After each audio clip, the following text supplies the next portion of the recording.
Hi, my name is Renee Lazaro and I'm from Boutique Yellow. Today in our workshop series, we are looking at how to position and place artwork. This is something that makes a big difference to how our rooms feel and look and how we create cohesion in our spaces. Artwork is obviously a wonderful way to add texture and interest to our homes, and we often have it in our homes but may not be using it correctly. And so here's some of the techniques that we use all the time. That we do is position it 158 centimeters from the floor to the center of the artwork. It sounds like a very specific measurement, and you're very welcome to have a little bit of flexibility around that, but 158 centimeters takes us from the floor to about our eye height, and the center of the artwork is at that point, and then it doesn't matter how big or how small other pieces of artwork are. If they're all positioned to the center line at that same height around our home, you create a really lovely sense of unity that balances out your home. It also connects your artwork to your furniture and helps the items to group together and lock in together so that they're not as disjointed as they are if we just hang them in anywhere, in any space and any height. Often we make the mistake in our homes of positioning our artwork too high on the wall, and there is a little bit of an adjustment once you start lowering it and positioning it lower on the wall. And so give yourself a period of weeks just to notice the difference and see how you feel about it. It does take a little while for our eye to actually become familiar with that new height, but guaranteed it's the way that we do it in the industry. When we're styling homes for sale and when we are setting up new homes, it's definitely what we do. 158 from the floor to the center of the artwork.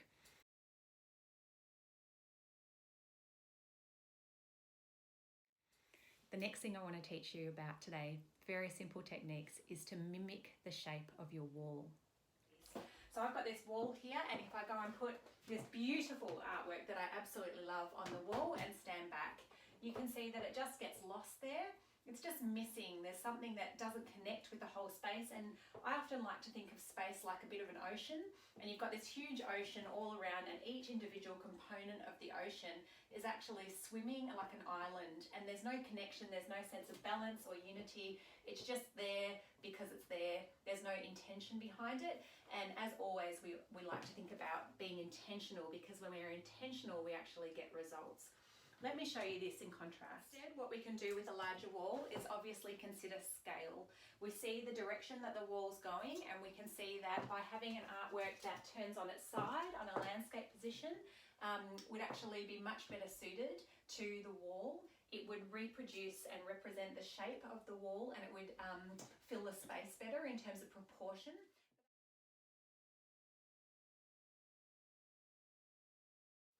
Another thing that we can do is that we can actually use objects to create a new shaped wall. And we do this regularly when we position a bed into a room. It creates a strong horizontal line, which then gives us this width that we can reproduce or mimic when we are putting our artwork on the wall. Or we may use something as simple as a plant, and I'm going to show you a technique today where I use a plant. It divides the wall into two separate smaller walls, which allows us better success when we position our artworks. One of the ways that we can do that is by using plants, and we talked about plants in another workshop and how important plants are for our interiors. They add design elements into our homes like texture and scale, and they visually appear interesting to us, and they look like sculptures in our homes. I've got a particularly large one to show you here. And what I'm going to show you is that when I put this plant in against this wall, I have changed the shape of the wall. All of a sudden I've got this large vertical object in the center, which has given me two walls now, one on this side and one on this side.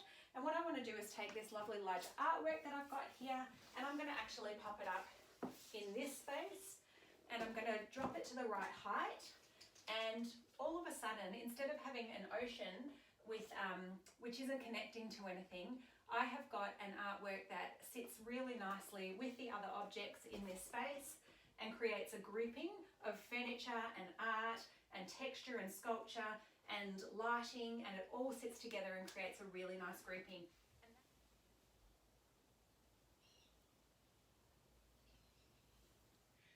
One little technique that you can use if you don't have a large piece of artwork but you have a large wall is that you can group your artwork together. So you can get a group of smaller artwork and that are all the same size and same shape, and you can run them side by side and make sure that they're not far apart. So you're wanting really to keep it within a couple of centimetres worth of distance between the artwork. And visually what that does is that tricks our eye into believing that there's just one piece of artwork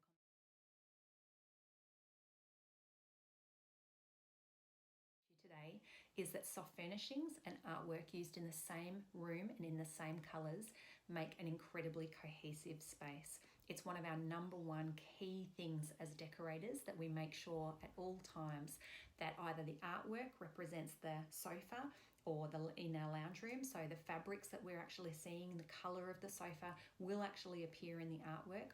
Or if it doesn't, what we're actually doing is putting the artwork colours onto the sofa using cushions.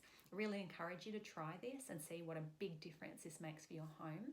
You can use cushions that have got lots of neutral colours. We love the greys and the blacks and the creams and the ivories, and you can mix and blend all of these neutral colours and then make sure that there's a couple of cushions that also carry the colour from your artwork straight onto the couch, and blend these all in with these lovely neutrals, and you will see that you create this really lovely textured layered colour palette on your sofa and in your lounge room using art and soft furnishings as a combination.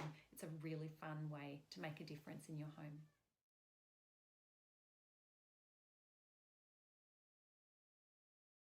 My final technique to share with you is an absolute favourite of mine.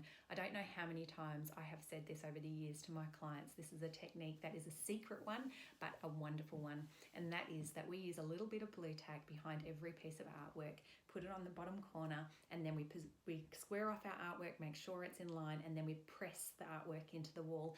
And what this does for us is it actually locks the artwork in place. And over time, you'll notice in people's homes or in your own home that as time goes by, the artwork hikes on the wall. It's most obvious when you've got a gallery wall and you've got lots of artwork all together, and you'll see them all hanging in different positions. And blue tacking them into place and into position means that they will never move. They'll just stay comfortably in their spot.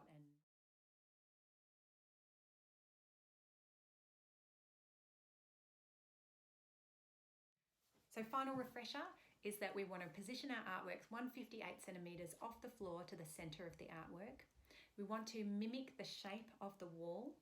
We want to group our artwork together and nice and close if we have multiples of a similar artwork, so that we can create one large piece of artwork for the eye. And then we want to lock it in place with a piece of blue tack so that it doesn't move around. This is part of our winter workshop series, where we're really talking about renewing and refreshing our homes during that winter season, the times when things are happening often beneath the surface and where they're deep things that are happening.